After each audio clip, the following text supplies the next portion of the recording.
अस्सलाम वालेकुम dear students, grade 5 mathematics के साथ मैं हूं आपका instructor Abdul mannan.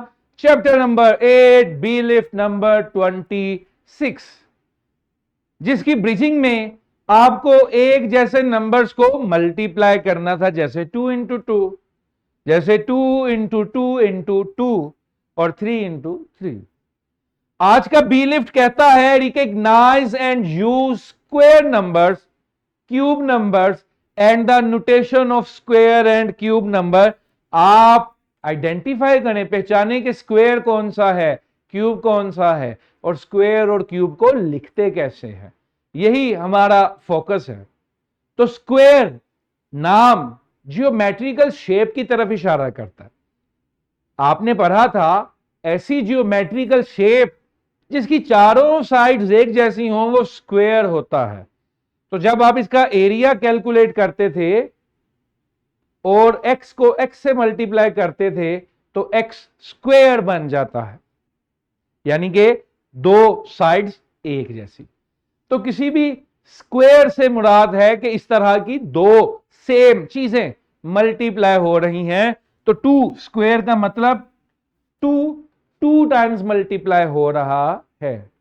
Got it? इसे हम स्क्वायर कहते हैं जब एक नंबर अपने ही साथ मल्टीप्लाई हो या दो एक जैसे नंबर ही मल्टीप्लाई हो, इसे हम स्क्वायर कहते हैं। और इसे छोटा सा 2 लिख देते हैं ऊपर। जब कोई नंबर आप किसी नंबर के या लेटर के ऊपर लिखते हैं उसे हम सुपरस्क्रिप्ट कहते हैं। तो यहां पर हमने स्क्वायर देखा, लिखा। अब 6 स्क्वायर का मतलब क्या है कि 6 और 6 मल्टीप्लाई हो रहे हैं, 2 टाइम्स 6 मल्टीप्लाई हो रहा है। 10 स्क्वायर का मतलब क्या है? 2 टाइम्स 10 मल्टीप्लाई हो रहा है। Got it? अब 5 स्क्वायर का मतलब 5 इंटू 5। जरा 5 का टेबल अपने माइंड में रिकॉल कीजिए। 5 1 is 5, 5 2 are 10, 3 are 15, 4 is 20 and 5 are 25। इसी तरह 8 का टेबल रिकॉल करें 64, 12 का टेबल रिकॉल करें 144।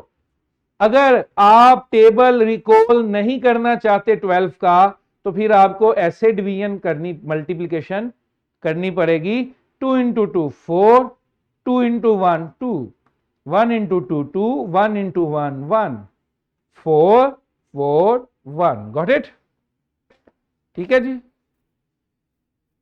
एक्सपोनेंशियल फॉर्म, जब भी स्क्वायर को आप ऊपर छोटे से 2 की शक्ल में लिखेंगे तो ये छोटा सा 2 उसकी पावर है, उसकी ताकत है, जिसे हम एक्सपोनेंट भी कहेंगे या पावर फॉर्म भी कहेंगे। यह हमें बताता है कि 3 मल्टीप्लाई बाय 3 है यानी कि 9 है। ये 4 मल्टीप्लाई बाय 4 यानी कि 16 है। ये 6 मल्टीप्लाई बाय 6 यानी कि 36। Got it? ये टेबल्स हैं जिसमें आपके पास स्क्वायर्स लिखे हैं।